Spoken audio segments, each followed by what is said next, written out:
If we make it like a musical episode? Yeah, if we're just like we come on the mic and we're like, I have an annuity and I need cash now. JG Wentworth, 877 cash 7 cash now. now. Yeah, exactly. That'd be great.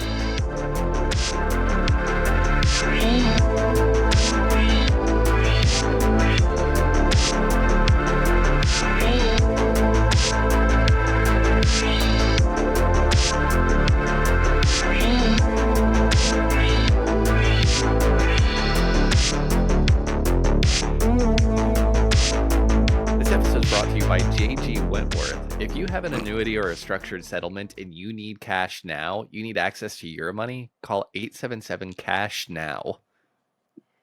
Okay. This is not endorsed by JG Wentworth. No, we're going to get a cease and desist letter or something.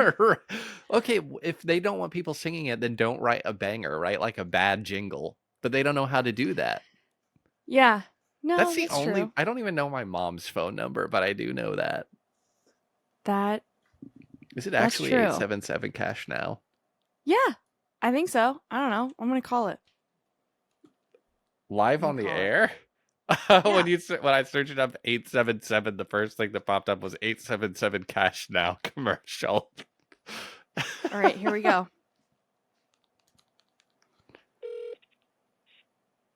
Thank you for calling JG Wentworth. Your call is important to us. That's amazing. They're going to call you 90 times a day now. That's how well the jingle worked. I don't think I've seen a JG Wentworth commercial in like 10. No, it's probably been like 5 or 6 years, but I'm going with 10 years. I usually don't watch television. Like if I do, it's just going to be like a Netflix or something, a Hulu or something. Yeah. And Amazon Prime. We started a new, new to us. It may have been on Netflix for a while, but it's called Marianne. But I think it's in French. So I'm not sure that you would like it. We've been watching it with subtitles, but it's pretty good.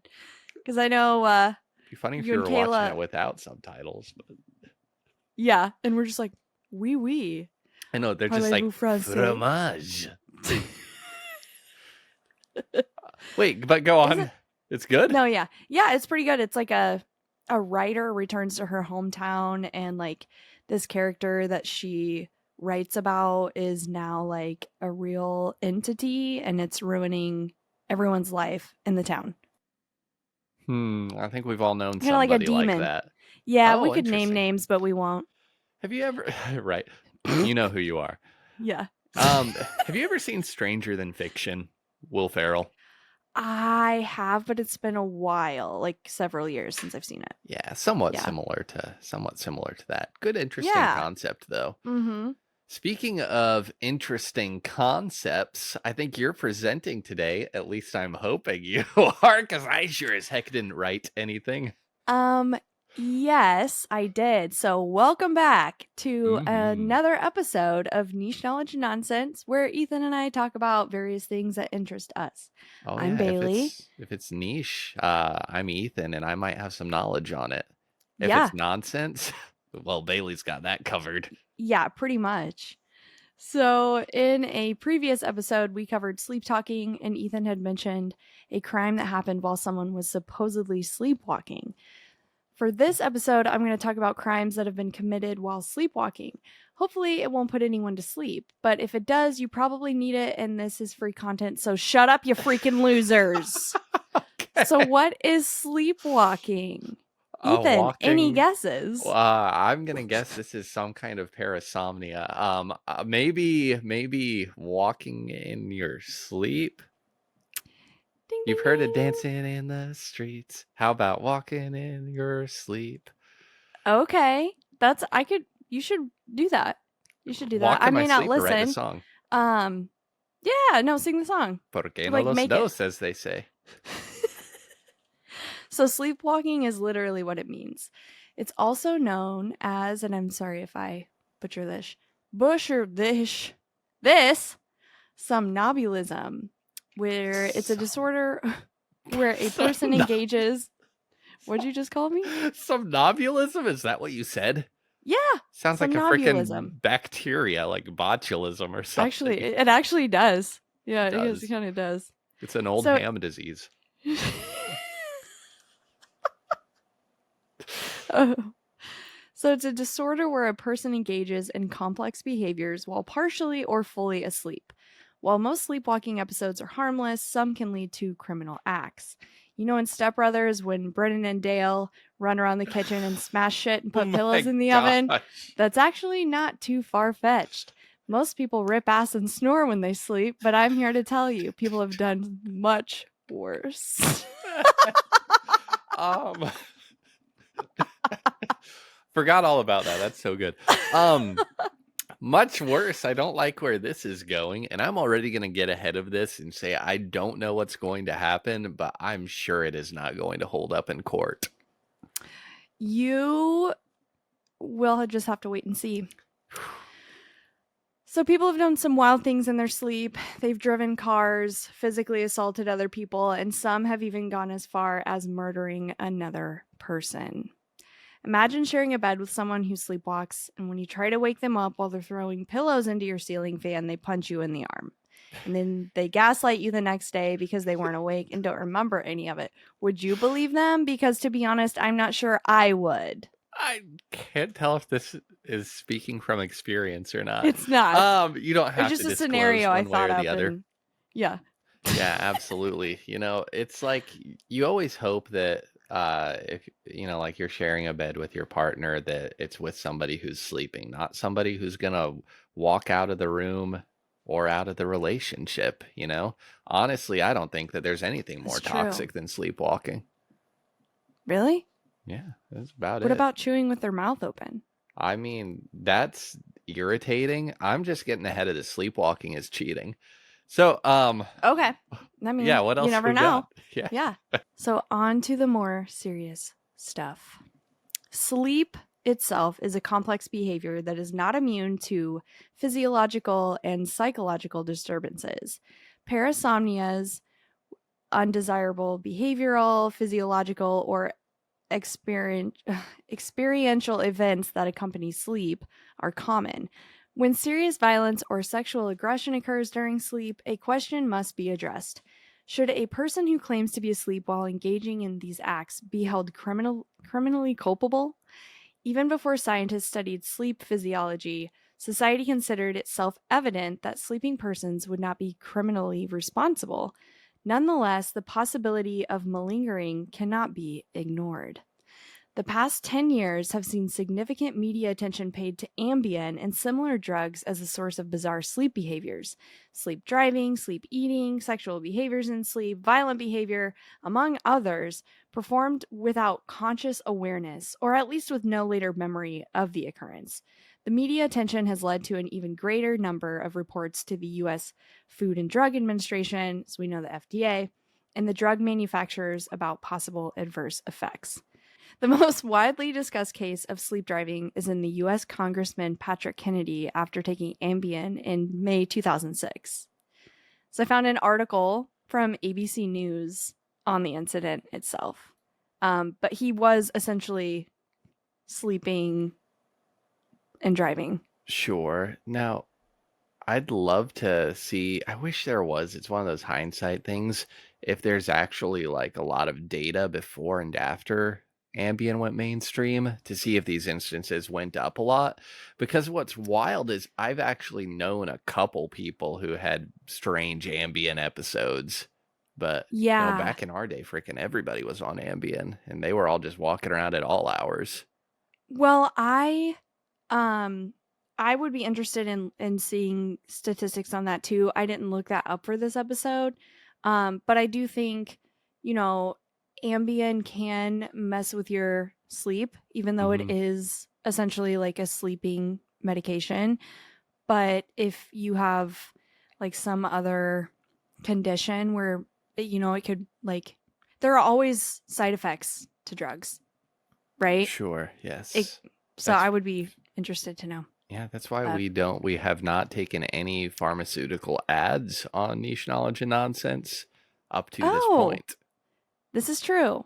Yeah, Yeah, that's true. that's This true. episode brought to you by Ambien. Have you been having trouble sleeping, trouble driving? Two birds with one stone. We can hit them both. There you go. Yeah. So here's the ABC News article on this whole sleep driving thing. Quote, after he smashed his Ford Mustang into a barrier near Capitol Hill early Thursday morning, Rhode Island Representative Patrick Kennedy released a statement saying that he had been disoriented by 2 prescription medications he had taken, one of which was Ambien, which is a prescription sleep aid. While Kennedy said he was disoriented in his statement, police officers described him as intoxicated. How could using Ambien, the nation's most widely used sleep aid, explain his behavior? Kennedy's situation echoes a growing trend, police and toxicologists say. In some states, Ambien has made it onto the list of the top 10 drugs found in impaired motorists. One doctor questioned Kennedy's decision to get behind the wheel with 2 prescription drugs in his system. Kennedy was taking Phenergan. I don't know that I'm saying that correctly. Sounds Or like some little Phenergan. Irish gnome or something. Yeah. Finnegan. It's an anti-nausea medication along with his Ambien. The anti-nausea medication could have had an amplifier effect when coupled with Ambien. Yeah, I was thinking that same thing actually, yeah.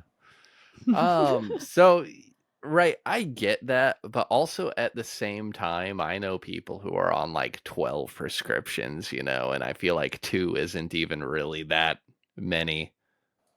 I can't imagine having to take medications to help with the side effects of the first medication you started taking, and then you end up with like 3 or 4.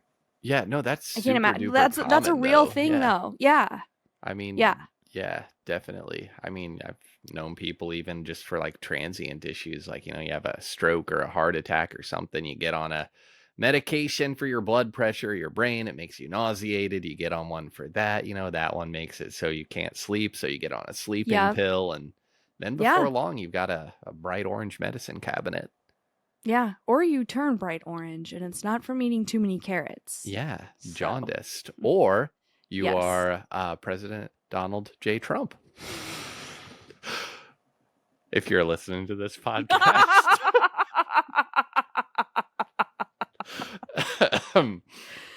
Oh my God. Okay. Or I did find an Oompa Loompa. Yeah, an Oompa Loompa. Yeah. Or Very any interesting. orange. That is now the second episode that we've had a Willy Wonka and the Chocolate Factory casual drop. So There we go. Yes. That's got to be our golden ticket. I did find this article is from 2006, so this is certainly outdated, being like 20 years old. But there were 187 drivers arrested in Wisconsin with Ambien in their bloodstream. And in Washington, there were 78 impaired driving arrests involving Ambien in 2005, which in 2004 it was 56. So I'm sure it has gone up since then. Sure. I mean, if they're still prescribing it, I guess I would imagine so. Yeah. No, Now, I'm fairly certain they are. I but actually don't know this. Is Ambien something, is it prescription only, and do people kind of use it recreationally? I'm going to assume so, because you can, I don't know. We didn't go to a crazy college, but I've heard of like frat parties and stuff where it's just like a candy dish and y'all just throw your pills in there and then you just take a bunch and hope for the best and have a good time, I guess. So. I guess so. I'm sure Ambien would be one of those, so I don't know. Kind of a downer if you roll up to the party and throw in a bunch of Ambien. Dude, yeah, but I would only have like my Flintstone in the club vitamins. getting sleepy. Flintstones, vitamins, and Ambien. An Ambien. Okay. With my inhaler. Right? You're like, I'm chipping in some albuterol. Y'all ever tried some albuterol? Holy shit, guys. Stick someone with an EpiPen. Dude, that'd be like $600. I'm not wasting that on anybody. You're like, dude. Yeah, exactly. That's fair. Yeah. They expire, though, and you don't want them to go to waste. That's true. Yeah. I do keep Narcan in my car though. I brought it into my house because it was like in the negative Sure. 15s here, and I was like, I don't know. So, but yeah, That's good to do. I do keep that in the car just in case. You never know. Never know. It can't Got it hurt. from the Literally no. can't hurt. I got it from the county health department. You can just go in and get it and keep it on hand for anybody. Similar to the randonauting episode where I decided I needed to partake in the activity to be able to speak about it, I did decide to do that for this episode. Wait, did you pop an Ambien? Like, I'm just kidding. It's like you tried sleepwalking. I tried taking an Ambien before a long drive. Oh my gosh. I'm joking. Moral of the story, don't take sleeping meds if you aren't planning on going to bed soon. And definitely don't get behind the wheel of a car or a forklift. That may not end well. And don't make racist tweets and then try to blame Ambien like Roseanne Barr did, which cost her own show. Oh my gosh, yeah. She tried to blame Ambien for that. I vaguely remember this. I don't remember the Ambien. I just remember the tweets, but yes, she tried to blame Ambien, said that she had taken her sleep meds, and it's like, Ambien doesn't make you racist. Nice try, girly. Right. It just awakens the subconscious mind. Yes. So, Ethan, do you sleep well at night? Most nights. Yeah. Yeah. Well, that's good. Yeah, it's getting better the older I get. Nice. Do you feel like you sleep like you don't need as many hours of sleep? Both sleeping more and don't need as many to feel pretty good. It's just all around getting better. And no sleepwalking, yeah. That's good. Well, consider yourself lucky because I know just the thing that could help you sleep at night if you weren't sleeping well at night. Okay. Do you struggle with getting enough sleep? Hang on.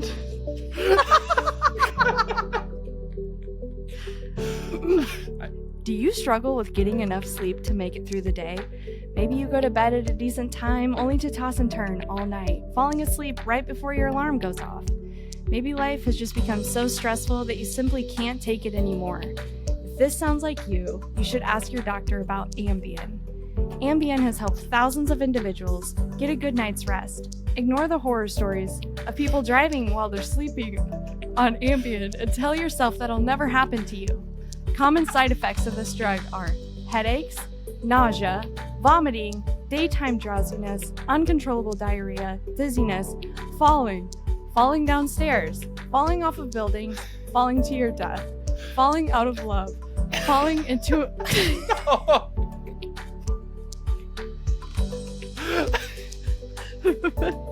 falling into an old man's lap at a bus stop and feeling like you've been drugged. Not sure if it's for you? Ask your doctor about Ambien today so he can write a prescription and then gaslight you about the symptoms that you're experiencing because he's getting a nice bonus from the pharmaceutical company to prescribe this shit to you. Ask your doctor about Ambien today and try Ambien tomorrow because there's often a wait time for the prescription to be filled. Okay.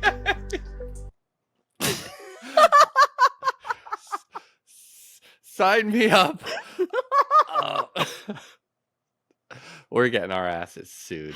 I mean, we're getting our butts sued. Hey. Okay. I was like, I don't have time today to pre-record this. And I'm like, I really cannot laugh. I cannot laugh. But I feel Dude. like I was trying not to laugh through your recording and my eyeballs started bugging out. I started getting one eyeball kind of like bugging out just a little bit. Just like popping up a little bit? Yeah, exactly. Yeah. Mm-hmm. Oh, my gosh. How many of those are the real side effects of Ambien? Just the part about falling in the bus stop? Yeah, falling is actually, and then I was like, I'm going to add more falling situations. That's it. Sure. All the other ones are legit. Like I copied, pasted. Wait, is it like off of fainting Google. spells or people are just like Yes. falling asleep like on their feet? No, they're like fainting. I don't know if it's affecting I mean, I'm not going to guess because I don't know, and I don't want to sound stupid. I don't know if it could be affecting blood pressure or something like that. I mean, it is like Yeah. a depressant, right? I guess I don't really know how I don't. sleep aids work, to be 100% honest. Yeah, I guess it's also could just be that you're just like the most tired you've ever been, and like who cares about a pillow? The ground is a pillow to yeah, some animals, to some bugs. Do that's bugs true. sleep? You know, we'll have to do an episode on that. Do bugs sleep? Yeah. Do bugs sleep? Oh man, we'll do an episode on it. Um. The episode title will be Okay. "Do Bugs Sleep?" Do bugs And you'll sleep? say, I feel like that. I'm not Yeah, sure, do they? I know. Yeah, they have to. I don't think they Right? have eyelids though. So do they sleep with their eyes open? Well, I didn't think ants had eyes. I think they've got eyes. I don't think they have eyelids. Wait, what? I'm fucking Googling this right now. Are you kidding me? Do bugs sleep or do ants have eyes? Girl, Yes, most insects sleep. how do they know? How do they freaking know? Are they asking them? Do ants have eyes? Yes, they have eyes. Oh, but you said eyelids. And they sleep. They do not have eyelids. Yeah, I feel like most bugs don't have eyelids. They have those weird little like They're called vaporwave grid eyes. they're called Simple. compound eyes, according Compound to eyes. Jujul. So So bugs are sleeping. They don't even need the Ambien. And no, they don't need to be operating heavy machinery. they don't. But can you imagine ants using a forklift? They could get so much more done. I guess so.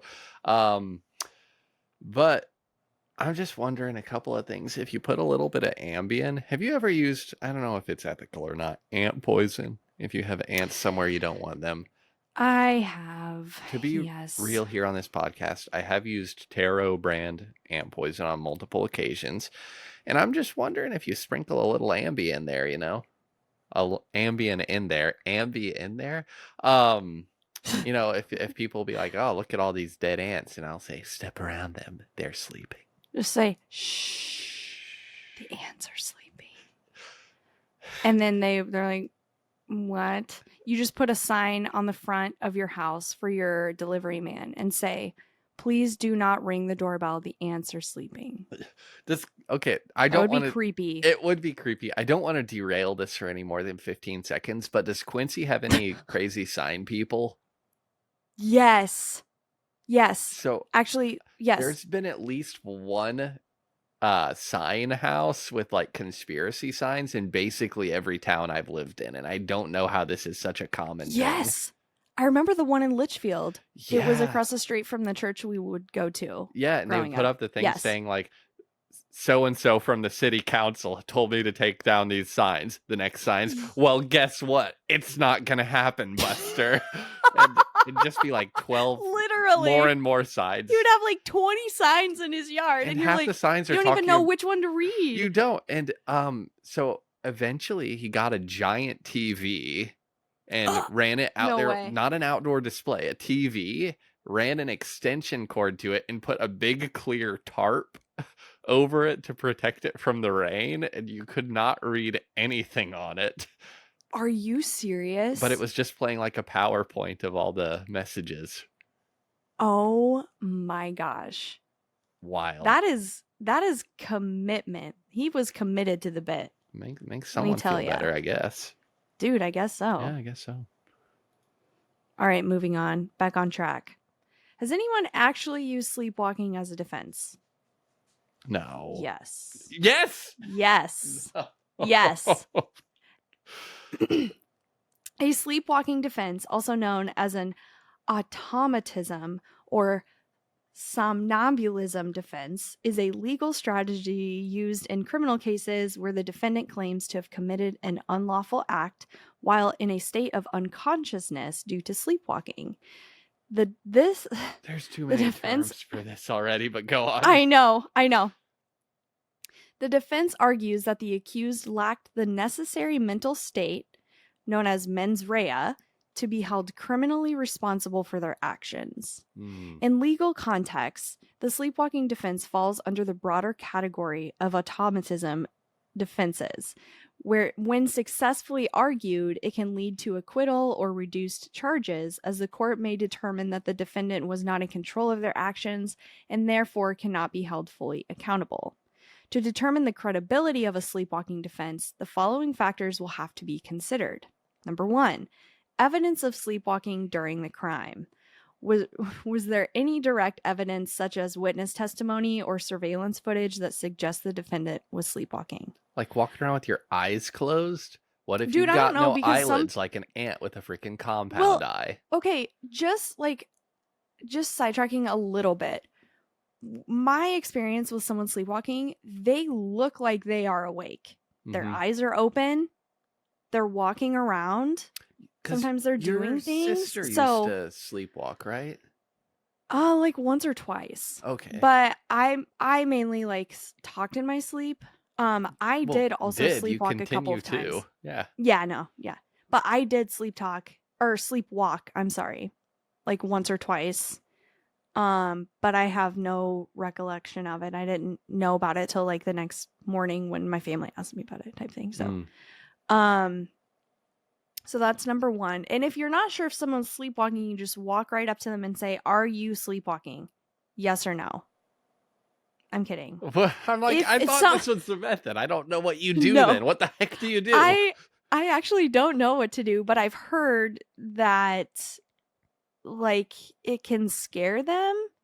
So I've always thought Like to in just Step like Brothers. gently and quietly guide them back to their bed and then hope that they don't get up again, type thing. Not be like, "Wake up!" You know what I mean? And like shake them. Oh, And, for sure. Just like grab yeah. their shoulders, turn them back And towards their direct room, them. and be Yeah. like, "You're being audited by the IRS. You have a presentation tomorrow. You're back in school. Did you do your midterms?"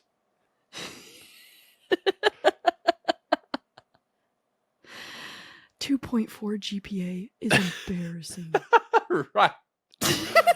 I've heard that before. Yeah. Moving on to number 2, time between falling asleep and the crime. How long had the defendant been asleep before the crime occurred?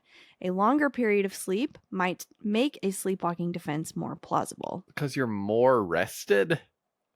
No, I think it has to do with the REM cycles. REM cycle, yeah. And Makes I'm sense, assuming yeah. that kind of plays into that. Makes sense. Number 3. Rapid eye movement, yes. Yes. Medical factors. Does the defendant have a history of sleepwalking or other sleep disorders? Medical records can provide valuable evidence. Number 4, trigger factors. Were there any known triggers such as stress or sleep deprivation that could have made the defendant more susceptible to sleepwalking? And number 5, circumstantial evidence. Is there any other evidence, such as the defendant's behavior before or after the crime, that supports or contradicts the sleepwalking defense? This seems really hard to gather stuff on. Right. I feel like it would be difficult to prove that you were sleepwalking unless you had cameras in your house. Is it one of those things And where you you had can... been recording yourself with years of evidence of that. Sure.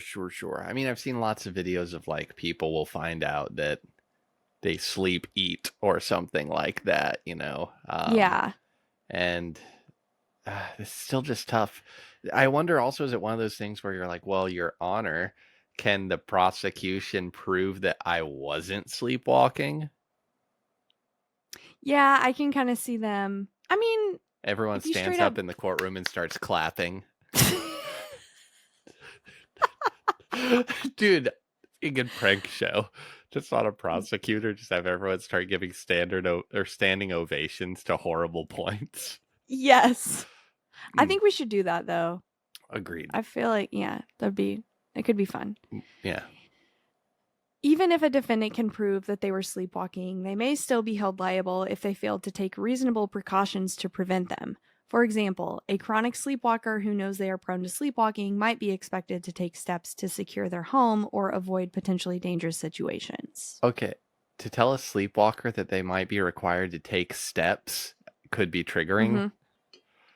That's wild though. But I've also heard that people who are prone to it have to have like special like locks on their doors that are Right. challenging or free thinking or anything like that. Because also, once Yeah. that's muscle memory, if it's just like an extra deadbolt, then you're just going to turn that in your sleep.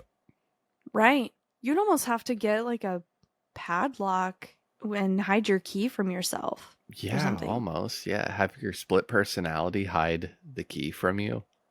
Yes. I found 4 cases where sleepwalking had been used in as a defense in court. So the first one was in Massachusetts. It's Massachusetts v. versus Terrell in 1846. That was a long time ago. Yeah, that was a while ago. I didn't even know they Yeah, were it was like almost 200 years ago. Okay, Timothy. here's my dog walking by. This case is considered one of the earliest recorded instances of a sleepwalking defense They in the recorded US. it? Well, on paper. Okay. Not no, Obviously in on stone. digital tape. Yes. Albert Terrell was accused of murdering Maria Bickford, a woman with whom he had been romantically involved.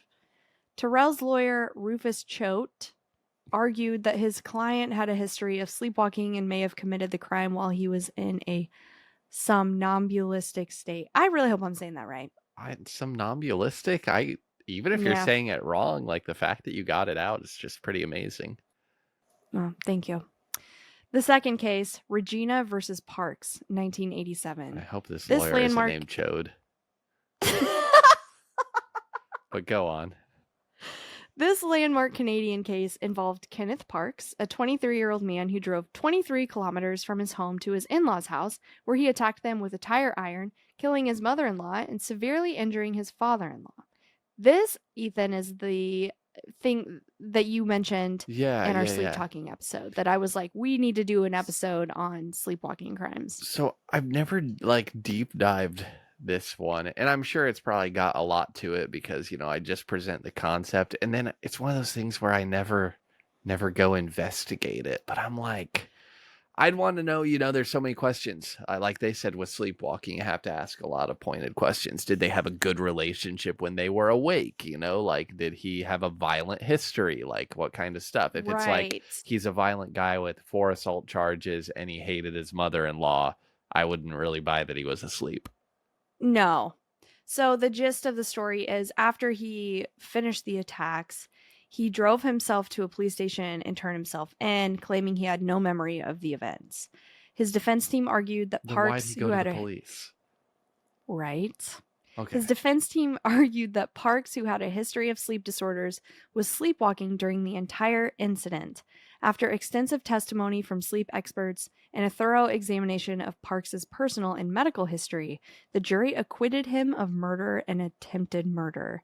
This case set a significant precedent for the sleepwalking defense in Canada and influenced similar cases internationally. Very So he scary was stuff. he was found not guilty. I don't of know how that. anybody sleeps at night knowing you could get murdered by a sleepwalker at any time, really. Like, did you lock your doors? How many locks you got? Did you put plywood over your windows? What kind of screws did you put in your front door? Yeah. Are they 6-inch plus so that when someone tries to kick your door in, I've read longer that the you're screw, supposed to the do heart. that. I've never actually gotten around to it. Yes. I do you have should. an iron security door though, so they can't get to my This is actual true. door. But And that thing's pretty heavy. yeah, and it's So not in right, so you have to like slam your shoulder into it to open it. So kind of like a vending machine at work. Yeah. Right. Exactly. But that's wow. So he was acquitted then, yeah. He was. Sheesh. For sure. So you think he's guilty? I don't know. I would have to do more digging on that, but I just don't buy I don't it. know. There's nothing they could tell me that would make me buy it. I'm sorry. It is definitely a questionable defense. Mm-hmm. If you have, people that can help back up your claims, but even then, I mean, I don't know. It's so unbelievable. I don't know. Probably played with the jury's emotions. If I was ever up on the horns Honestly. like that, I'd probably start playing that Billie Eilish song that goes like meow meow meow meow. Meow, meow, meow, meow, meow. Get them real sad, feeling bad for me. Yes. Mhm. Well, what was I made for? That's the song. What was he made for? Obviously to sleepwalk and kill his mother-in-law. Oh, Moving on. jeez. Pennsylvania versus Rickskers, 1994. Joseph Rickskers was charged with assaulting his wife after an incident where he allegedly tried to push her out of a second-story window. Rickskers claimed he had no recollection of the event and was sleepwalking I'll bet he because did. of his sleep apnea condition that he had at the time. The jury ultimately found him not guilty by reason of unconsciousness due to sleepwalking, marking another successful application of his defense. Now, the fourth I one. don't like this trend. No, the fourth one. California versus Reitz, Oh, no. 2001. Stephen Reitz was accused of murdering his wife by stabbing her 44 times in their home. Reitz claimed he had no memory of the incident and believed he must have been sleepwalking. His defense team presented evidence of his long history of sleepwalking, including incidents where he had driven a car and prepared meals while asleep. They also argued that Reitz had recently stopped taking antidepressant medication, which may have exacerbated his sleep disorder. Despite the brutal nature of this crime, the jury found him guilty because evidence of his violent history was more convincing than the sleepwalking defense claim, which I think even stabbing somebody a half of a time. I would not believe. I would not believe. Not even a full Your stab. Honor, I stabbed her one half of a time. I stabbed her a half time. I did not commit and do the full time. I just did half. She was not penetrated to the hilt. Shut. 40 plus but times. 44 times. Jeez. I'm like, dude, they're just like, I feel like just kind of grasping at straws. No, at that point. Also at that point, if your sleeping mind is capable of stabbing someone between 41 and 46 times, like whatever that number is, then I kind of want you behind bars anyway. Like, yeah, maybe I'm wrong, but yeah. If any of them were going to be thrown in the bin over it, I'm glad it was this one. Yes. Mm-hmm. The sleepwalking defense remains controversial and is often met with skepticism, as you and I are saying. Its successful application typically requires extensive expert testimony and evidence to support the claim of unconscious behavior during the commission of the crime. I decided to pick a story that was not previously mentioned, so I'm going to discuss the story of Scott Falater and his wife Yarmila Falater. All of this info is from another ABC News article that we'll include in the YouTube notes. His name is what? Falater. Scott Falater. Okay. All right, let's hear the story. I didn't pick the names. I chose the story, but they were born with that name, or they changed it. I don't know. They changed it. Yeah, my name is Tommy Salami. I was born that way. I was born as Tommy Salami. It's like a musical. I wonder if the parents were like, let me think of a good joke. Hang on here. Let me think. Dude, that's what his parents were probably like. Yeah. Yeah. They were like, ma'am, what would you like to name your son? Because his parents just gave birth to Scott. And they weren't sure what to name him yet. And they said, we're not sure. We're going to save it for later. I'll take that one. Okay. Mm-hmm. Scott and Yarmila Falater, who he sometimes called Yarm for short, had been high school sweethearts. They were both raised Catholic, but later converted to the Church of Jesus Christ of Latter-day Saints. Scott said his wife was a great mother and a great wife, his best friend, and someone who had been with him his entire adult life. Friends and family members told 2020 in previous interviews that the Falaters were a devoted couple, happily married and involved in the local community of the Church of Jesus Christ of Latter-day Saints. Their son, Michael, has long maintained that he had a very good childhood. He said in an interview with 2020, quote, I had a father that worked hard and supported the family and a stay-at-home mom who was always there when I came home from school. I never saw my parents argue or fight or even yell at each other. It was a very loving home, end quote. All of this to lead up to the incident. I was gonna say they're not asking these questions for no reason. No, they are not.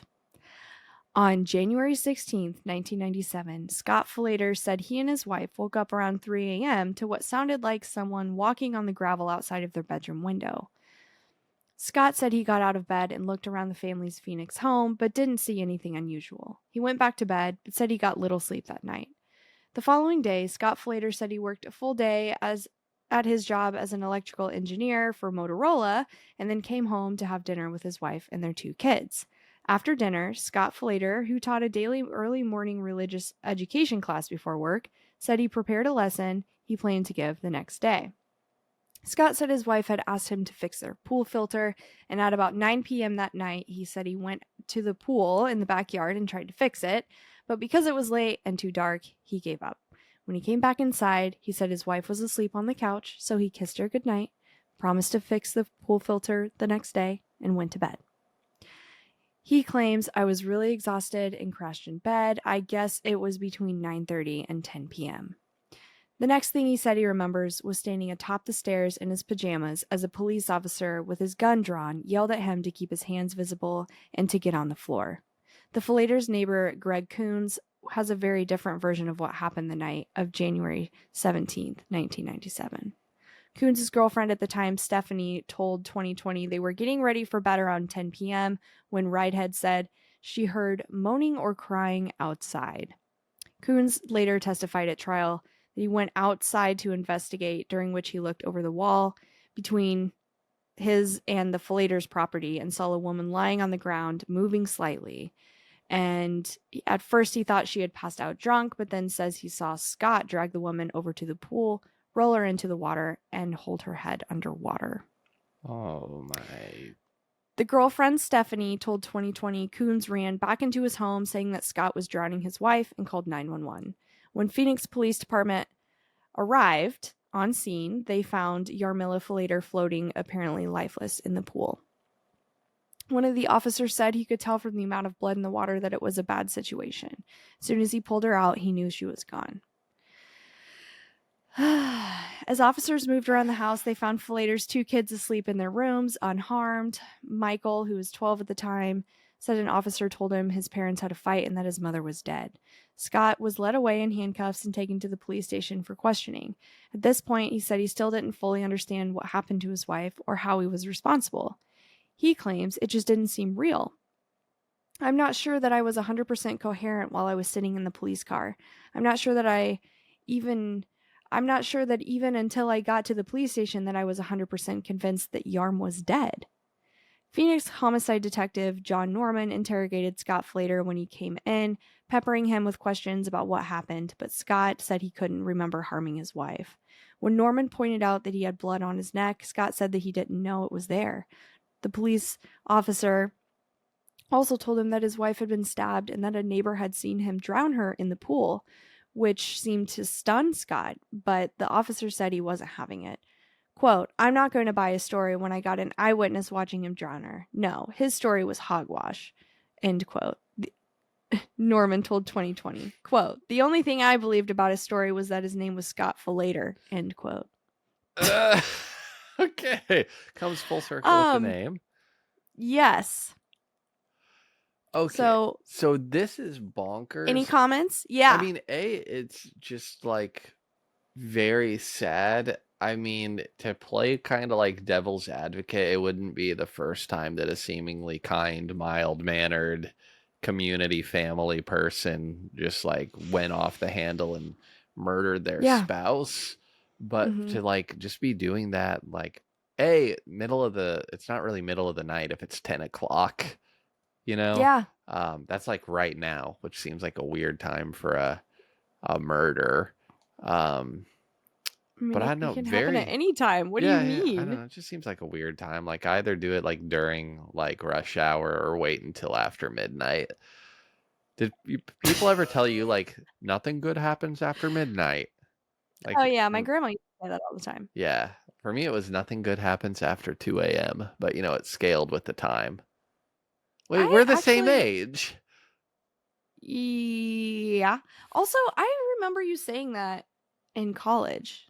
You remember me saying it or don't remember? No, I do remember you saying that. Like, you saying that right now Mm-hmm. made me remember you saying that in like 2015, which was 10 years ago. That's just, And it's I think that's 10 just the thing I p.m. used right to. now. That's wild. I think that is the thing I just used to tell my homies. Like, I'd be like, be careful getting home. Remember, nothing good happens after midnight. True. Yeah. There we go. Oh I my was goodness. such a good kid. Pat on the back to me. Shout out to Yeah. Ethan. Way to go. Yeah. So yeah, Good job. no, absolutely not. But No, you were. this is You were. Hang on. I got something for you. Hang on.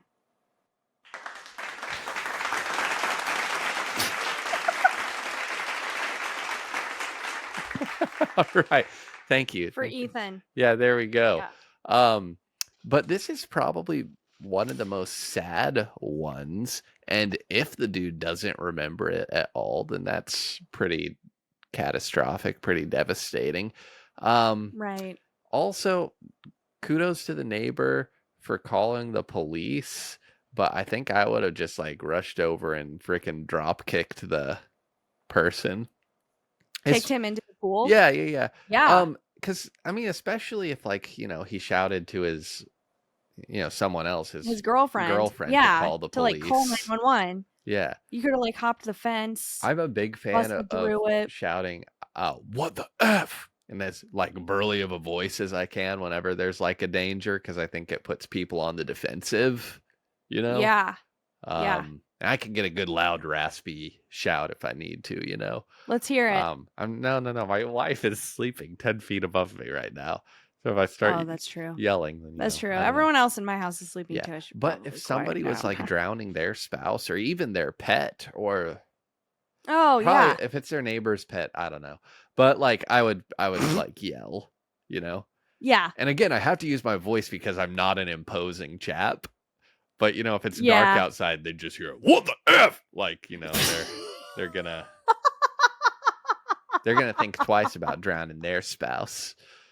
So now we've heard the story about what happened. Scott claims, I didn't do it.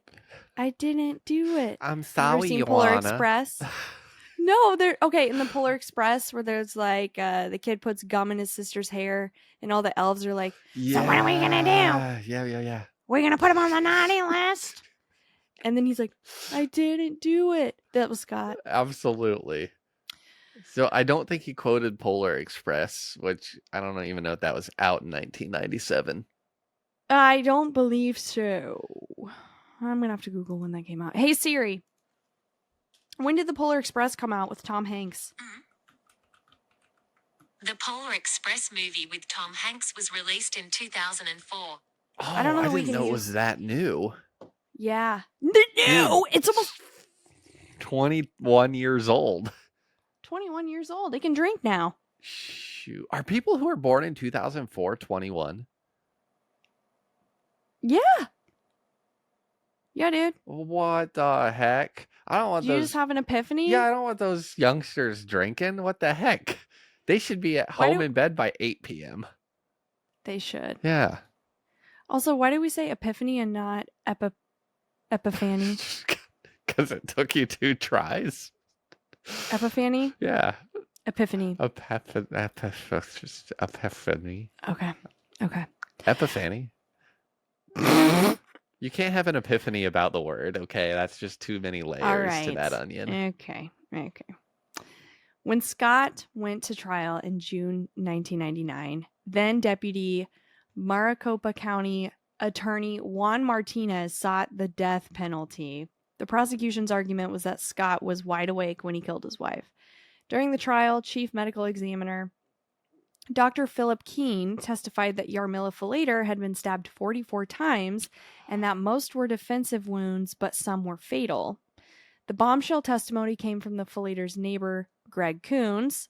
Though he did not see the attack, Coons testified that he saw Yarmila Falater lying on the ground near the pool and that Scott was walking through the house, turning lights off and on and wringing his hands.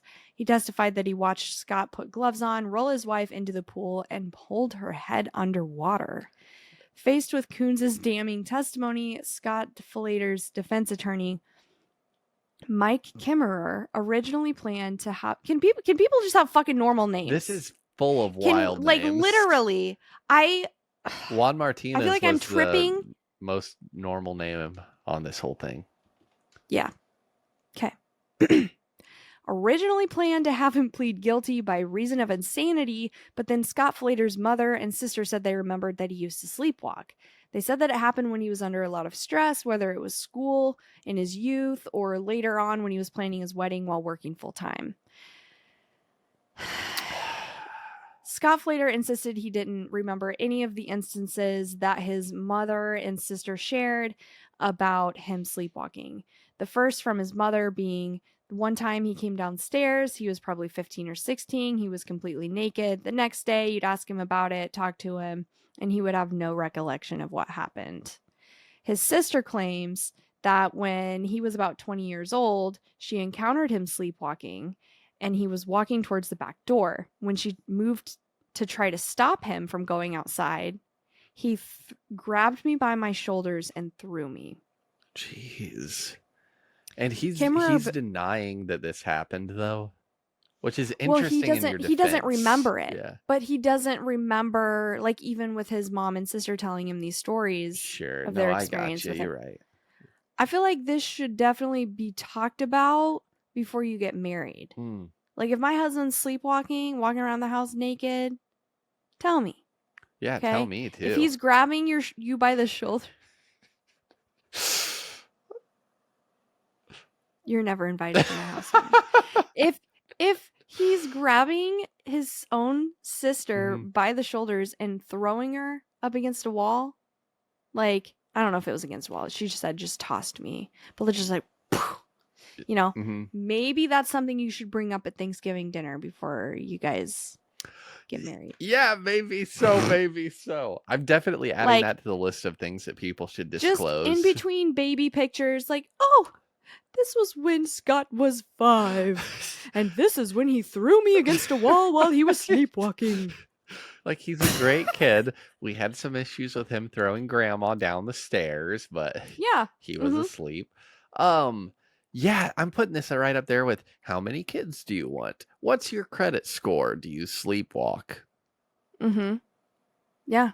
That just gave me an idea. What if, actually, maybe I should just order a bunch of things I want to order online and then tell Adam that I was sleepwalking. And I don't remember it. You should definitely try it out. I'm joking. And then if that works, you can just say, I've been going to Starbucks twice a day in a fugue state. I don't remember it.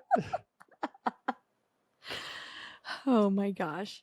No, I've actually not been drinking Starbucks. I've been trying to do more local places. Oh, nice. I was just using that as better like than an everybody. example, but yeah. I'm joking.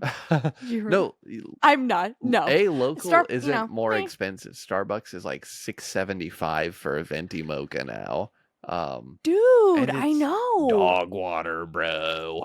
No harsh on Starbucks, but the last drink I got from there, it was just a medium Americano with cream, a little bit of sugar, a little bit of no, it wasn't even sugar. It was simple syrup and a little bit of like vanilla. Okay. It was almost $7. Yeah, dude, I believe it. it. I'll just freaking make that at home. No, it is Dude. wild. I mean, I've been thinking about getting a little Bambino espresso machine or something like that, pulling my own shots, but I probably won't. Maybe I could do that. I could have Adam teach me how, I guess. Do it. Yeah. He would love to. They had when he worked at the coffee shop in Cedar Rapids, I forget the name of it, but they would have tasting nights. Oh. Like you would like go to wine tasting, but it was espresso. And there's like a specific technique where you have to like slurp it and like swish it around your tongue to taste all of the notes. Sure. And I'm like, this is too much. Like literally, I just need to shove espresso up my butt first thing when I wake up. I don't care what it tastes like. I just need to inject it. Have you ever seen people doing the coffee I've heard of butt chugging. Dude, all over TikTok. Oh, all over really? TikTok. Yeah. I haven't heard about this in years. I know somebody who used to do that. There's a woman on TikTok who is doing these coffee enemas. Like posting videos about how, because she's all like into like super holistic stuff, which I'm not dogging on you if that's your thing, but If your don't be putting solution coffee up is your like, butt. I don't like fluoride in the water, now watch me put this hot coffee up my ass. It's just like a very strange vibe.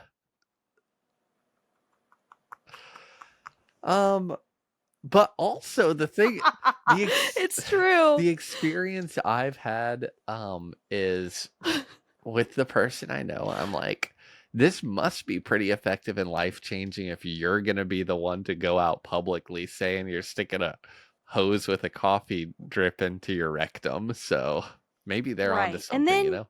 and yeah, just to like even come out and say that Yeah, exactly. that's It's so brave. Yeah, It is. exactly. So what does this have to do with sleepwalking? I've totally lost the Okay. script at this Coffee point. enemas, sleepwalking murderers. Yes. Am I Moving supposed to be on. Googling that? No, don't.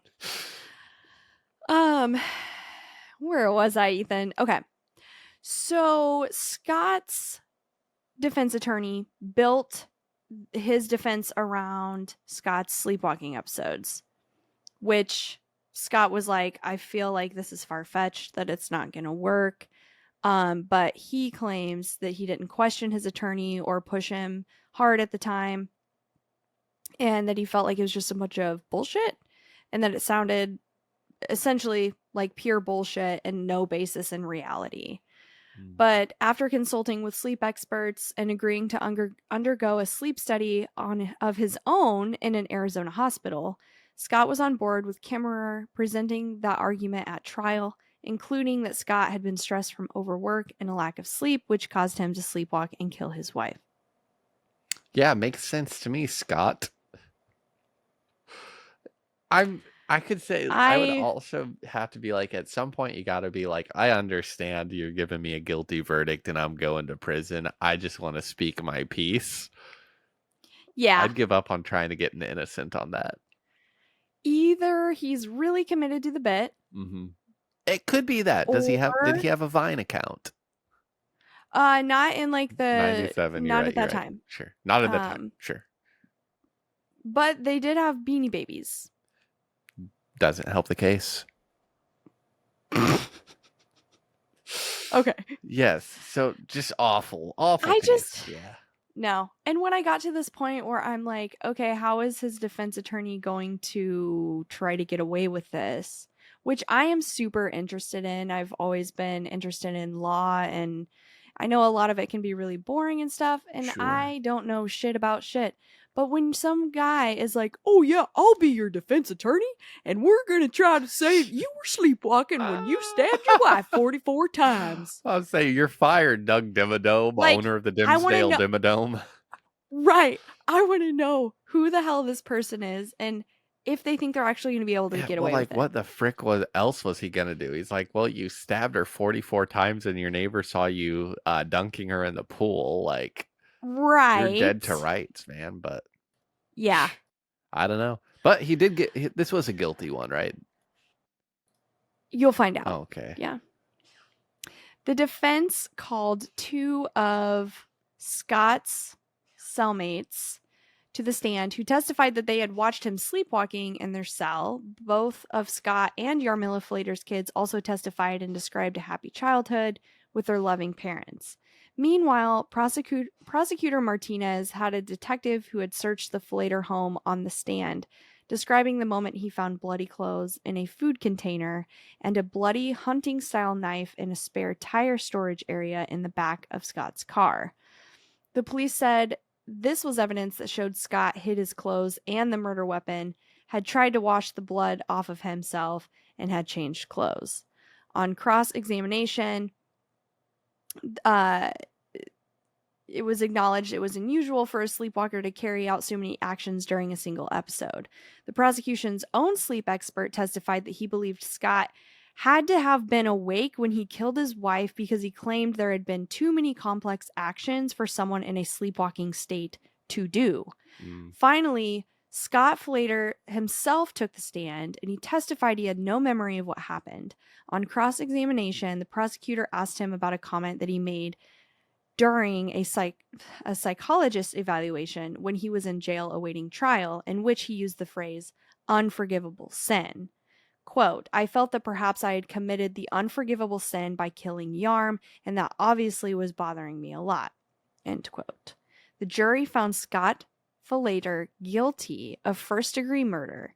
In a 1999 post-trial interview with 2020, some of the jurors said they could believe Falater stabbed his wife while sleepwalking, but not that he went back to drown her. One juror also noted the murder weapon was a hunting knife. Falater said he must have been using in a sleepwalking state to try to fix the pool pump, but that kind of knife, the juror said, is something that is just not used for any other purpose except for killing.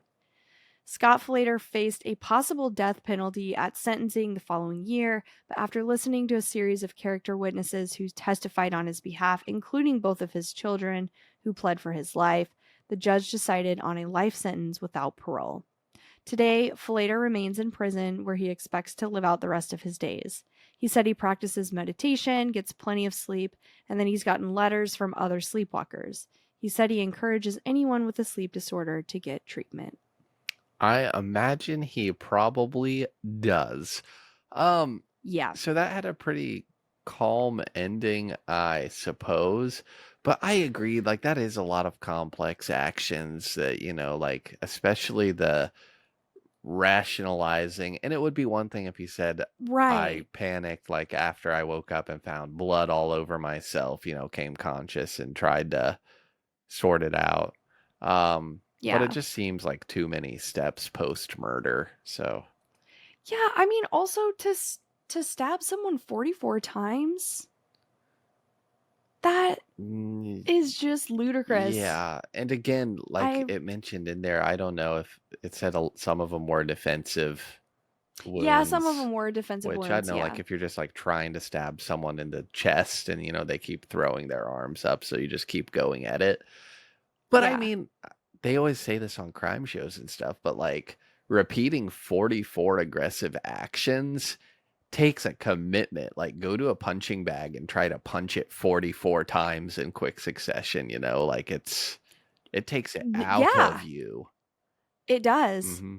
It really Yeah, does. even genetic marvels like me, like you're gonna be winded. So I don't know. I guess I don't want to cast judgment because the jury already did it, so I'm gonna side with them and say lock his ass up because dang. Yes. I mean, we know now how it ended. Yeah, yeah. I was like, Um, if I had my way, he'd be in prison right now, getting plenty of sleep and meditating. yes. And well, that's what he's doing now. Yeah, well, there we go, I guess.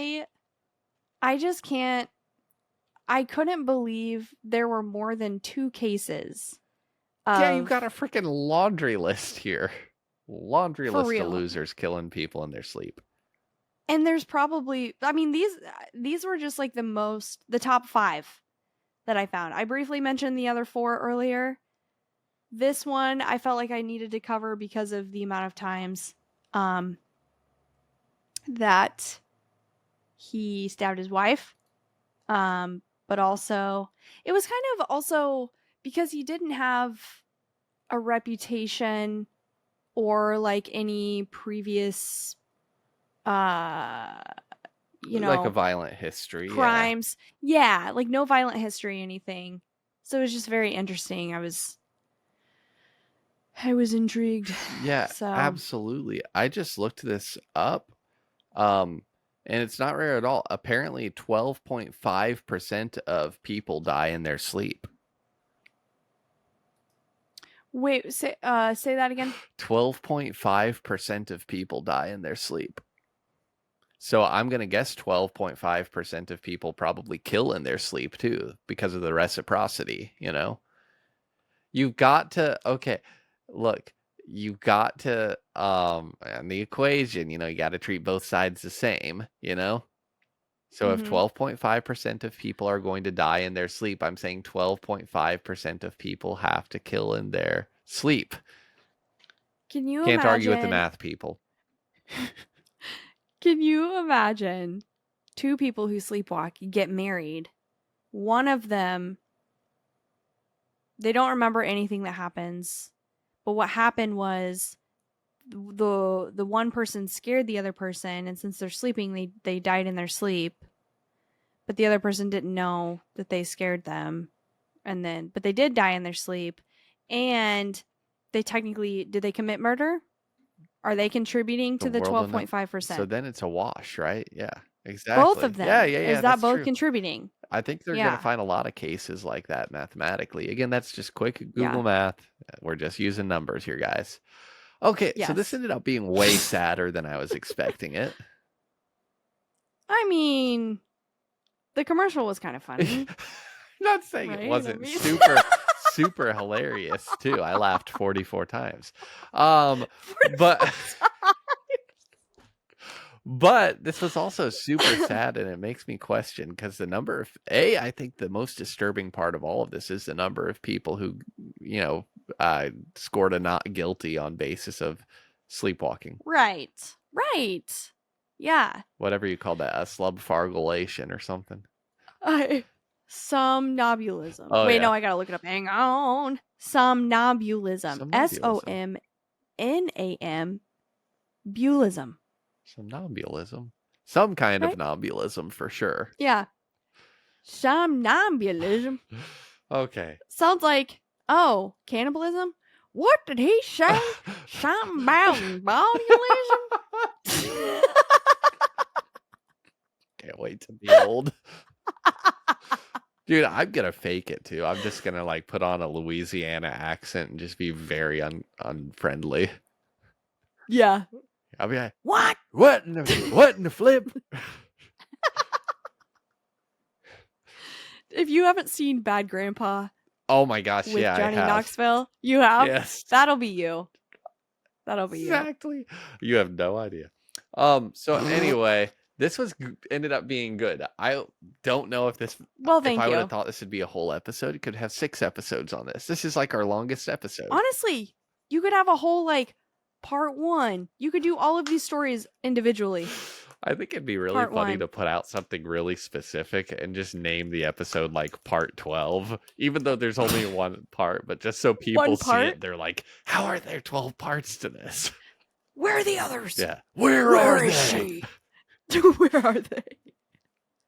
I'm glad that we both Yeah. got the same reference from the brain rot. Right. So that concludes our crimes committed while sleepwalking episode of Niche Knowledge and Nonsense. Again, I'm Bailey. This is Ethan. Yes, it is. And you can. We appreciate you listening. If you liked the show, why don't you go on wherever you're listening and give us a 5-star rating? And if you didn't like the show, go fuck yourself. Okay. And also, if you want, Spotify has video. Yeah. You can watch us on YouTube. Leave comments. Tell us what you liked, what you didn't like. I will block you when you do that, but I will still read it before I block you. Also, I'm just kidding. I want to know what people think. So yeah, exactly. if you And wanna if do you're that. curious, you got to watch the video too, because you have no idea how opposite Bailey and I's eyebrows are. Hers are tame and nearly black. Mine are incredibly unruly, but basically invisible. Well, I fill mine in with an eyebrow pencil, Ethan. Yeah, and So, I tease you do mine that. like an 80s movie star with a comb. True. I actually count. I draw each line and I count to 44, and I thought that it was really strange that this guy's tapped his wife 44 times. Okay. Okay. Not. All right.